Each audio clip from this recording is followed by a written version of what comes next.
നമസ്കാരം. രാഷ്ട്രീയമായി തകർക്കാൻ വലിയൊരു ചരടുവലി നടക്കുകയാണോ? ഗൂഢാലോചനയുടെ കേന്ദ്രമായി ദുബായ് മാറുന്നുവെന്ന ദീപ ജോസഫിന്റെ വെളിപ്പെടുത്തലുകളൊക്കെ സത്യമാവുന്ന കാഴ്ചയാണ്.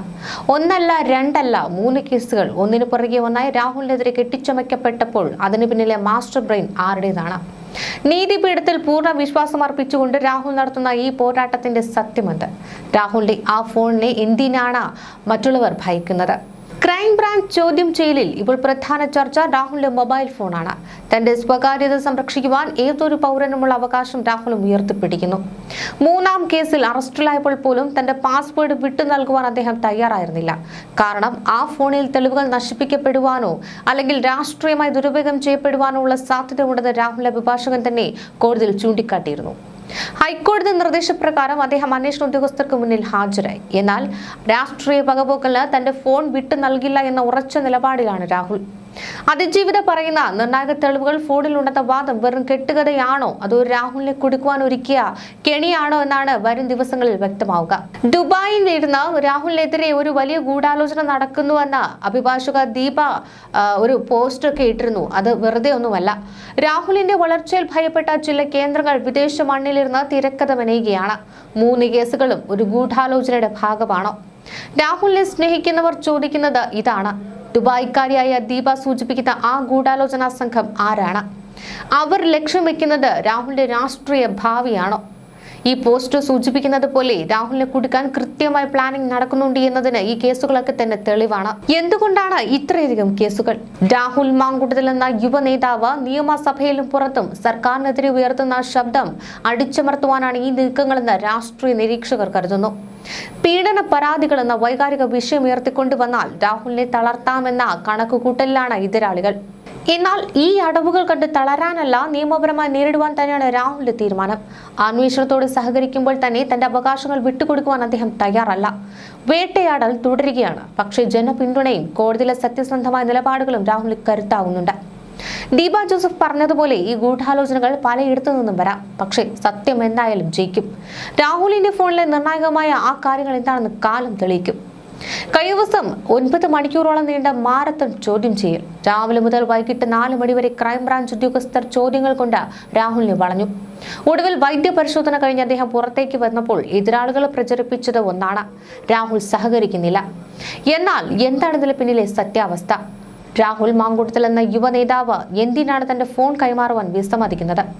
ഇതിനെ അന്വേഷണ സംഘം അസഹകരണം എന്ന് വിളിക്കുമ്പോൾ രാഹുലിനെ അനുകൂലിക്കുന്നവർ ഇതിനെ വിളിക്കുന്നത് അവകാശ സംരക്ഷണമെന്നാണ്. ഭരണഘടനാപരമായി ഏതൊരു വ്യക്തിക്കും തന്റെ സ്വകാര്യത സംരക്ഷിക്കുവാൻ അവകാശമുണ്ട്. ഒരു രാഷ്ട്രീയ നേതാവ് എന്ന നിലയിൽ രാഹുലിന്റെ ഫോണിൽ അനേകം രാഷ്ട്രീയ രഹസ്യങ്ങളും വ്യക്തിപരമായ വിവരങ്ങളും ഉണ്ടാകാം. അന്വേഷണത്തിന്റെ പേരിൽ അവയെല്ലാം എതിർപക്ഷത്തുള്ളവർ ചോർത്തി നൽകുവാനുള്ള നീക്കമാണ് നടക്കുന്നതെന്ന് രാഹുൽ സംശയിക്കുന്നുണ്ട്. ഫോണുകൾ വിറ്റുവെന്നും നഷ്ടപ്പെട്ടുവെന്നുമാണ് രാഹുൽ പറയുന്നത്. സാങ്കേതിക വിദ്യ മാറുന്നതിനനുസരിച്ച് ഫോണുകൾ മാറുന്നത് സ്വാഭാവികം. എന്നാൽ ഈ സ്വാഭാവികമായ കാര്യത്തിൽ തെളിവ് നശിപ്പിക്കലായി ചിത്രീകരിക്കുവാനാണ് ചില കേന്ദ്രങ്ങൾ ശ്രമിക്കുന്നത്. 3-ാം കേസിൽ അറസ്റ്റിലായപ്പോൾ തന്റെ പാസ്വേഡ് പോലും നൽകാതിരുന്നത് ആ ഫോണിലെ വിവരങ്ങൾ മാറ്റിമറിക്കപ്പെടുവാൻ സാധ്യതയുണ്ടെന്ന അഭിഭാഷകന്റെ കൃത്യമായ മുന്നറിയിപ്പുള്ളതുകൊണ്ടാണ്. എന്നാൽ ചില സംശയങ്ങളും സോഷ്യൽ മീഡിയയിലൂടെ രാഹുൽ അനുകൂലികൾ ഉന്നയിക്കുന്നുണ്ട്. അഡ്വക്കേറ്റ് ദീപ ജോസഫ് തന്റെ പോസ്റ്റിലൂടെ മുന്നറിയിപ്പ് നൽകിയതുപോലെ ദുബായ് കേന്ദ്രീകരിച്ച് രാഹുലിനെതിരെ വലിയൊരു കെണി ഒരുക്കപ്പെട്ടിട്ടുണ്ട്. ആ കെണിയിലേക്ക് രാഹുലിനെ വീഴ്ത്തുവാൻ വേണ്ടിയാണ് ഈ ഫോൺ ആവശ്യപ്പെടുന്നതെന്ന് കരുതേണ്ടിയിരിക്കുന്നു. ഫോണിലെ വിവരങ്ങൾ വക്രീകരിച്ച് പുതിയ പരാതികൾ ഉണ്ടാക്കാൻ ഇവർക്ക് സാധിക്കും. താൻ ഉപയോഗിച്ച ഫോണുകൾ അന്വേഷണ സംഘത്തിന് മുന്നിൽ എത്തിയാൽ അത് എങ്ങനെയൊക്കെ ദുരുപയോഗം ചെയ്യപ്പെടാമെന്ന് രാഹുലിന് നന്നായി അറിയാം. രാഷ്ട്രീയ ശത്രുക്കൾ ഒരുക്കി തിരക്കഥയിൽ അഭിനയിക്കാൻ അദ്ദേഹം തയ്യാറല്ല. അതുകൊണ്ടാണ് ചോദ്യങ്ങൾക്ക് കൃത്യമായി മറുപടി നൽകുമ്പോൾ തന്നെ തന്റെ സ്വകാര്യ വിവരങ്ങൾ വിട്ടുകൊടുക്കുവാൻ അദ്ദേഹം വിസമ്മതിക്കുന്നത്. എന്നാൽ ഹൈക്കോടതി രാഹുലിന് ജാമ്യം അനുവദിച്ചത് അന്വേഷണവുമായി പൂർണ്ണമായും സഹകരിക്കണമെന്ന കർശന വ്യവസ്ഥയുടെ അടിസ്ഥാനത്തിലാണ്.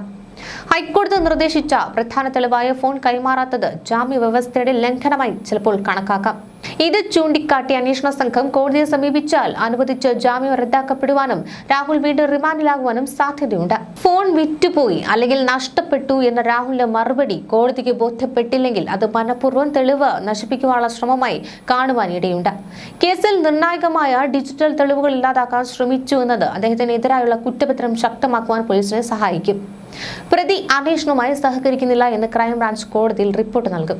ഇത് വിചാരണ വേളയിൽ രാഹുലിന് വലിയ തിരിച്ചടിയാകും. ഫോൺ നൽകാത്തത് കുറ്റബോധം കൊണ്ടോ അല്ലെങ്കിൽ അതിൽ ഗൂഢാലോചന എന്തെങ്കിലും ഉള്ളതുകൊണ്ടോ ആണെന്ന് പ്രോസിക്യൂഷൻ വാദിക്കും. ഫോൺ ഹാജരാക്കിയില്ല എങ്കിൽ അത് കണ്ടെടുക്കുന്നതിനായി രാഹുലിന്റെ വീടോ ഓഫീസോ റെയ്ഡ് ചെയ്യുവാനോ അല്ലെങ്കിൽ ഫോൺ വിറ്റുവെന്ന് പറയുന്ന കടകൾ കേന്ദ്രീകരിച്ചു അന്വേഷണം നടത്തുവാനും ഒക്കെ പോലീസിന് അധികാരമുണ്ട്. ഇത് കൂടുതൽ നാണക്കേടിനും കാരണമാകും. രാഹുൽ ഫോൺ കൈമാറാത്തത് രാഷ്ട്രീയ ശത്രുക്കൾ വലിയ ആയുധമാക്കും. സത്യസന്ധനാണെങ്കിൽ എന്തിനാണ് ഫോൺ ഒളിപ്പിക്കുന്നത്? ഈ ഒരു ചോദ്യം പൊതുസമൂഹത്തിന് മുന്നിൽ ഉയരും. ഇത്തരത്തിൽ ഈ ദീപ ജോസഫ് പറഞ്ഞതുപോലെ തന്നെ ദുബായിൽ നിന്ന് എന്തെങ്കിലും വെളിപ്പെടുത്തലുകളൊക്കെ വന്നാൽ ഫോൺ ഹാജരാക്കാത്തത് ഈ ഗൂഢാലോചനയ്ക്ക് തെളിവായി വ്യാഖ്യാനിക്കപ്പെടാം. ഒരുപക്ഷെ രാഹുലിന്റെ ഏറ്റവും വലിയ വാദം ഇതായിരിക്കും. ഒരു MLA എന്ന നിലയിൽ തന്റെ ഫോണിൽ അനേകം രാഷ്ട്രീയ രഹസ്യങ്ങളും മണ്ഡലത്തിലെ ജനങ്ങളുടെ സ്വകാര്യ വിവരങ്ങളും പാർട്ടി സംബന്ധമായ ചർച്ചകളും ഒക്കെ ഉണ്ടാകും. അന്വേഷണത്തിന്റെ മറവിൽ ഈ വിവരങ്ങൾ രാഷ്ട്രീയ ശത്രുക്കൾക്കും സകാലം ചോർത്തി നൽകുവാനുള്ള ശ്രമമാണ് പോലീസ് നടത്തുന്നതെന്ന് അദ്ദേഹം വാദിക്കും. വ്യക്തി സ്വാതന്ത്ര്യം സംരക്ഷിക്കാൻ ഏതൊരു പൗരനും അവകാശം അദ്ദേഹം ഉയർത്തിപ്പിടിക്കും. ഫോൺ പോലീസിന് കൈമാറിയാൽ അതിൽ കൃത്രിമമായ തെളിവുകൾ തിരുകി കയറ്റുവാൻ സാധ്യതയുണ്ടെന്ന് രാഹുലിന്റെ വക്കീൽ കോടതിയിൽ പറഞ്ഞത് വലിയ പ്രതിരോധമാണ്.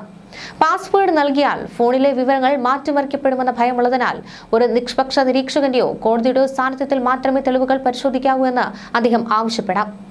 വർഷങ്ങൾ പഴക്കമുള്ള കേസായതിനാൽ, അതായത് 2021-22 കാലയളവ് അന്ന് ഉപയോഗിച്ച ആ ഫോൺ ഇനി കയ്യിലില്ല എന്നത് സാങ്കേതികമായി നിലനിൽക്കുന്ന വാദമാണ്.